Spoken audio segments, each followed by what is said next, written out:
အားလုံးပဲမင်္ဂလာပါခုကျွန်တော်ရောက်ရှိနေတာကတော့အမှတ်1ကားကြီးဝန်းရှိပေါ့နော်ကားကြီးဝန်းရှိမှာကျွန်တော်တို့ခုလက်ရှိလုပ်နေတဲ့စတီးတကားပေါ့နော်ခောက်တကားဒါကတော့ပတန်အသစ်ဒီဇိုင်းနဲ့ထွင်ပြီးတော့လုပ်ထားတဲ့တကားပေါ့နော်ချက်တော့လာကြည့်ပါဦးဒီကောင်ကတော့အကျယ်ကဘယ်လောက်ရှိမလဲဆိုတော့16ပေခွဲအမြင့်10ပေပေါ့နော်အပေါ်မှာသူကဗာတက်မလဲဆိုတော့အပေါ်မှာတန်မန်ဂျပန်ခွဲဟိုပါပေါ့နော်မှန်သေးနဲ့ထပ်ပြီးတော့တက်မယ်ပေါ့နော်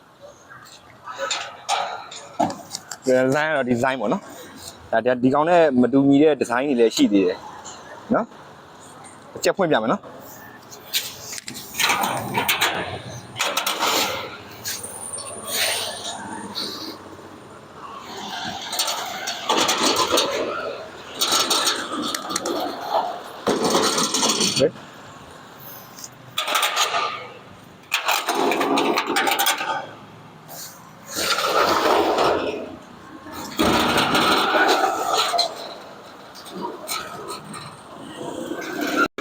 ချက်ပိတ်ပြမယ်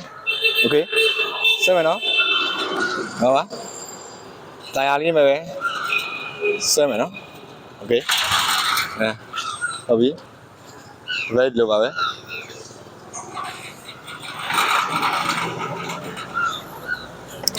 โอเค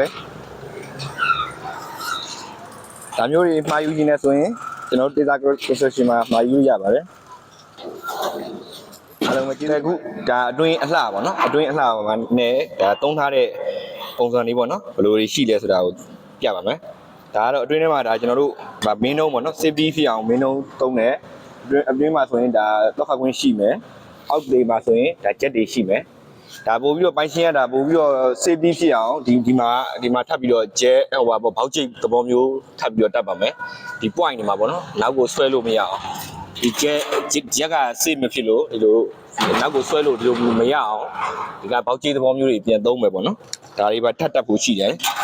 ဆိုတော့ဒီကောင်ကအောက်ကဟာနေတဲ့အတွက်အောက်ကဒီချက်ကိုဒီလိုဆွဲထုတ်လို့ရပါတယ်ဒီဟာဆိုရင်ဒါစေ့မဖြစ်ဘူးပေါ့နော်ဒီချက်ကအောက်ကဟာနေတဲ့အတွက်အဲကြောင့်ပိုးပေးချောင်းဒီမှာလုပ်ဖို့ရှိတယ်ဒါကတော့ဒီအတွင်းထဲကအလှပေါ့နော်ကျေးဇူးတင်ပါတယ်ကျန်သေးတယ်ဟုတ်โอเคပြီးတော့ကျွန်တော်တို့တကားရဲ့ဒီအဟပေါ့နော်အဟကိုကျွန်တော်တို့ဒါဆိုရင်ဒါအပြင်ကနေမမြင်ရတော့ဘူးနော်မမြင်အောင်ဒါပွယ်ထားတဲ့ဒါပိတ်ဝေးထားတယ်ပေါ့နော်ညချောင်းကြည့်ရင်လည်းရှိပါတယ်ဒီပုံစံကတော့ရှေ့လည်းဒီပုံစံမျိုးလေးကွာပေးထားတယ်ပေါ့နော်โอเคဒီဇိုင်းစမ်းပြီးလှပ်ပါပြီးတော့ဂျာချီခံနဲ့ဒီလိုတကားမျိုးတွေဒီက Q construction ကိုလာရောက်ပြီးတော့အနံ့မှုဖိတ်ခေါ်ပါတယ်လို့